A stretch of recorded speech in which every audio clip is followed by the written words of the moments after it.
Hello, my name is Grian, and today I want to show you 6 hidden rooms, and they're actually all inside this very building in front of me. And the first thing you'll notice is that it's quite a sizable house, and the reason is you need a lot of space. If you're going to be making some hidden rooms, you need to make sure that the space you have available can compensate for all of the extra rooms you're going to add. So having 6 hidden rooms, this is actually quite a big house. So what we're going to do is take a look around this house first, and I want you to see if you can find any of the hidden rooms around the house. So it's got quite a nice interior, there's a little study in here, and bearing in mind some of these rooms have absolutely nothing in them at all.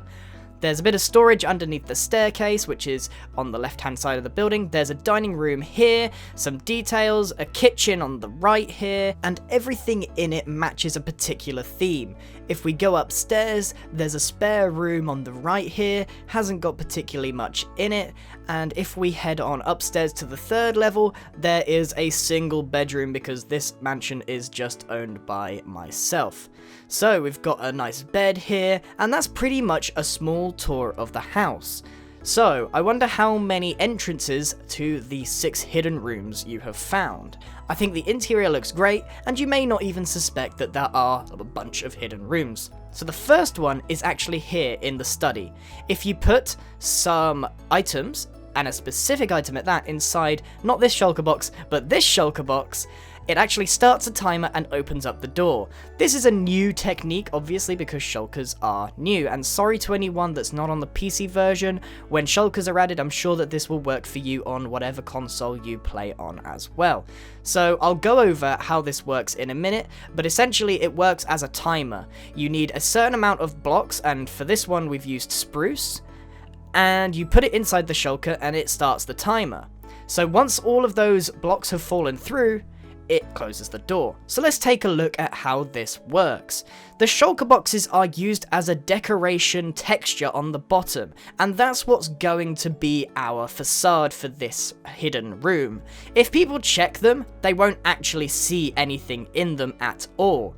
You actually have to put items inside. Now if someone's raiding a base, they don't typically put things inside chests. So if we go ahead and put the items in, it opens the door. If we go downstairs, we'll take a good look at the redstone. So this could seem a little bit confusing, but it's actually quite simple. So we've got our shulker box, and directly underneath it we've got 2 hoppers. We need a specific combination of 1, 1, 1, and 18. That creates the item detector as it passes through into the chest. That's why there were 2 on the left. It needs to be 1, 1, 1, 1, 18. And then this is the configuration of redstone with comparators and repeaters and redstone torches. It's fairly easy to copy or mimic, and this was what will send the redstone signal all the way to the piston round the other side. So how you put this together is determined by what hidden room you have. So there probably is a lot better ways to make the redstone, and I'm obviously not talented in that particular field of Minecraft, so if you can make this more compact and better, please do. And this is one of the more complicated rooms I want to show you today. Some of them don't even have any redstone at all, so there should be something for everyone on every console, because obviously shulkers aren't in everything yet. So let's go back to the house and we'll go to the next room available. Let's head over to the kitchen. You may have thought this one in particular had something because it's a little bit obvious. So if we take a minecart, we actually use this detector rail and put it on the stove. We use that as a decoration for a stove fairly frequently, so people may overlook that in general, but if you put down the minecart, it opens up the door, sending a very simple redstone signal, and then when you're done, you leave, remove the minecart, and the fridge goes back to normal. So let's take a look at how we make this. The shulker boxes are here, again to sort of keep the texture consistent throughout the house and keep everybody's suspicions down low. So we know that we put a minecart down on this quote stove to activate it, but what's really going on here? You may have noticed the furnace or piston texture inside the wall. Now that's intentional, because right behind that particular detector rail is a sticky piston with a redstone block on the back, and there's a bunch of them there to sort of make it look a little less suspicious and make it look like the texture. Everything in that house is in theme and to deter people from being suspicious about certain things. So when we put the minecart down, it extends that redstone block to start the circuit and turn off the piston to retract the fridge away from the door. So that's what it looks like from the outside and inside, but when we remove the minecart, it stops that again and the pistons extend to bring back the fridge. It's kind of a simple design, and it does need some tweaking. So let's go back into the house and find the next one, and it's right next door. You might have been suspicious of this one, but probably not for the right reason.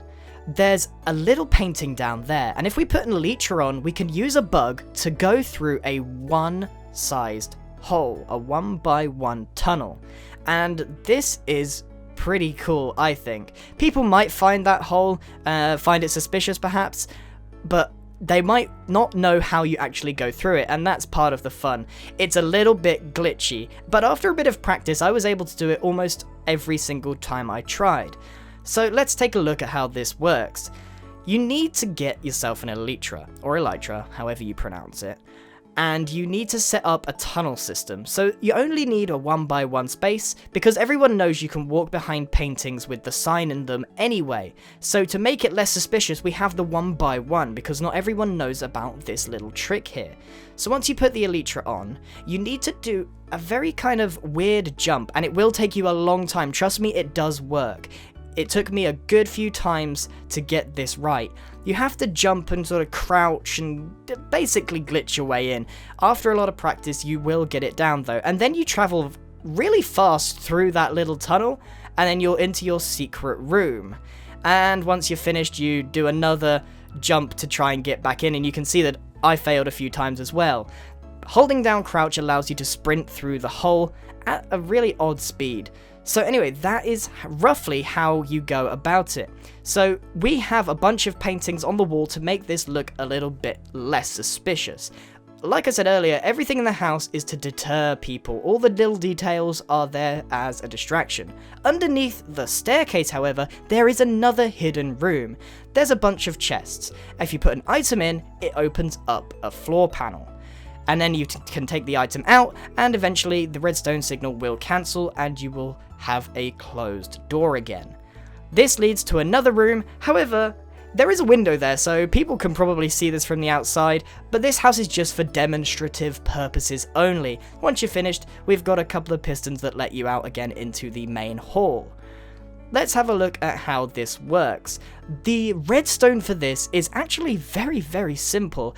I'm not quite sure how it works, I'm a little ashamed to admit, but you put it in, and it opens up the piston right there. The redstone behind it, though, is incredibly simple. We have one piston and a comparator.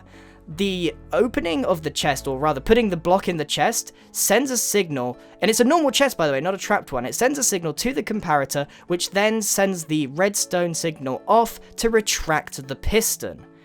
Now, that is a very cheap method of doing it. The thing is, when someone raids a base, how many of them put items in chests? Much like with the shulker box one, people tend to take items, not put items in. So that's quite a nice hidden room. But upstairs, we have the room with absolutely nothing in it, and I think everyone should know how this works. You just throw an item behind the painting, and in you go, it opens up a piston. This is actually a very simple and very well-known redstone contraption or trick, and hopefully I don't have to explain too hard, but I'm going to show you anyway just in case you don't know. Now I have the elytra on, and I've got a very simple piston extractor, and it kind of glitches. I mean, we used the elytra glitch to get into the other rooms, so just be careful when you're making your escape hatches. So we've got the painting here. Now, behind it there is another sign so that we can throw things behind it. It actually passes straight through the wall and onto a pressure plate on the other side, which then sends the redstone signal to all of the pistons. There are so many ways to design this, and anyone with redstone knowledge will probably have a much better method than the one used here. This is just for demonstrative purposes only. It's an incredibly simple and well-known idea for making a hidden room. However, I thought I'd include it in here anyway. Next up, we have the highlight, I think, of the hidden rooms, because you don't need any redstone at all. Now, this is using a bit of a glitch, and I'll explain how it works in a minute, but if you get just the right spot in this bed, you fall straight through. Now, I'm not sure whether people would work out that this was a hidden room under here, but there's always the chance of that. This was originally designed by another YouTuber called Red Normster, who is a very good YouTuber, and I'll link his video down in the description. He made this for a decorative purpose only, but I thought this would work really well to hide a room underneath. So let's see how it works, because it's not something I'd come across before seeing his video. So it looks like a pretty cool bed design, which is what he intended it to do, but because it uses 4 fences or more, you can jump straight through the middle if you're very precise. So underneath it looks something like this, but how do we get that sand to be in its falling state, but still resting on top of the fences? Well, it's actually incredibly simple. There's no trickery here. You put the sand on top of the fence and allow it to fall just 1 block, and it will sit on top of the fence for you. The only issue is, it does start glitching out. It starts sort of going up and down, vibrating very oddly.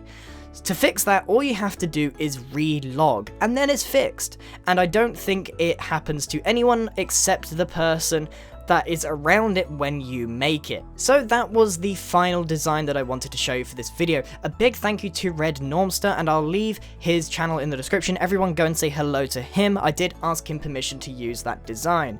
So that is it, everyone. At first glance, this house does seem like a very over-detailed house, but when you look into it, there's actually a lot of secrets here, and I hope that there's at least one design here that you weren't aware of and can either use as a hidden room, or maybe you've got something even more creative to do with it than what I've used it for here. And I do apologize to you redstone buffs out there that know how to make things way better than me and the crew.